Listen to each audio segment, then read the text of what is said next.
in November of 1996, and he says showboating was the problem. His last knockout 3 years and 3 months ago. Terry Ford and Julian Jackson slated for 10 rounds. Jackson in the white trunks, Ford in the blue.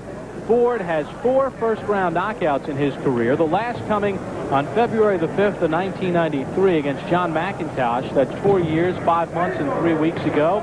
Julian Jackson with 13 first-round knockouts, the last coming against Jaime Montano 3 years, 8 months, and 10 days ago. Terry Ford has a habit of keeping his hands low. He said that's just the way he fights, and that, of course, can be a very dangerous proposition against Jackson, who, as we've noted, has lots and lots of power. You take a look at the knockout ratio, and you see Jackson at 83%. 47 of his 57 pro bouts have ended with knockout wins. He has 4 knockout losses. Knocked out in August of '95 by Quincy Taylor for the WBC middleweight championship. That was his last championship try. And at age 36, it is interesting in this sport. When you have a name, and Julian Jackson surely has that, there are always opportunities for you. Known as the Hawk, referee Joe Cortez. Spacious ring here at the Tropicana. Measured, at least when I paced it off earlier, 22 feet by 22 feet inside the ropes. And I think with the boxers we have tonight, these 2 gentlemen, as well as Santana and Canizales, I don't think they'll be needing to use all of this ring.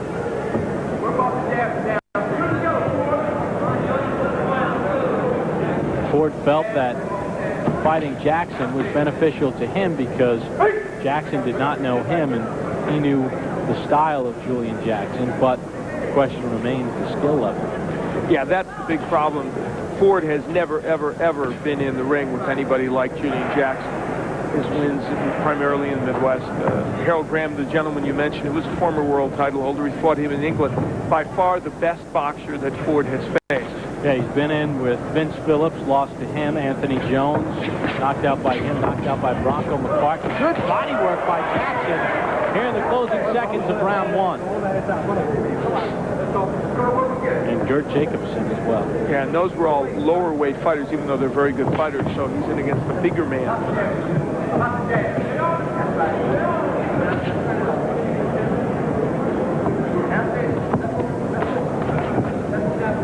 Closing seconds of this first round.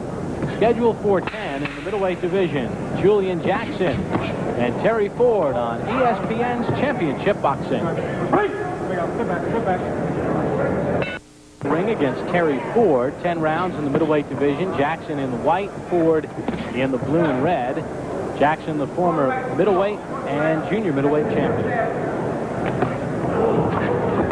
As we look at the numbers in round 1, we see how well Julian Jackson did, and he continues to do well, and he just hurt Ford. Yeah, it was a left hand, a chopping left hand that first hurt Ford, and the count is at 5 by referee Joe Cortez. 8. Ford is up at 8. You feel all right? Okay. Taking as much time as he could. And let's see if Jackson can finish him off. He has 8 second-round knockouts in his career. Good right hand by Jackson. Ford in a heap of trouble. And when you see a veteran like Julian Jackson, mixing his attack to the body and the head is impressive, and Joe Cortez thought it was impressive enough to stop the action. Julian, in quite simple fashion here in round number 2. Let's take a look at the first punch that hurt Terry Ford. We'll get a look at it here in round number 2. I believe it was a chopping left hand. Julian Jackson has power in both hands, always has as a professional. The hook started the problems for Ford, and then he continued with the hooks, and then there's a body shot that actually ends up putting him down. Jackson can punch with either the hook or the straight right hand. He's always had a great left hook, and there he whacks Terry Ford with the punch pretty well and goes downstairs for good measure. We mentioned the power of Jackson, always present. Even when he's had his darker days in boxing, he's always been able to hit with power, with authority. And at this point, Joe Cortez. And let's go to Julian Jackson. Well, my career is going pretty good, you know, so far. I'm more a puncher, boxer, You know, I have a lot of power in both hands. I move, I box, you know. I believe I have the ability to do anything in the ring, you know. I could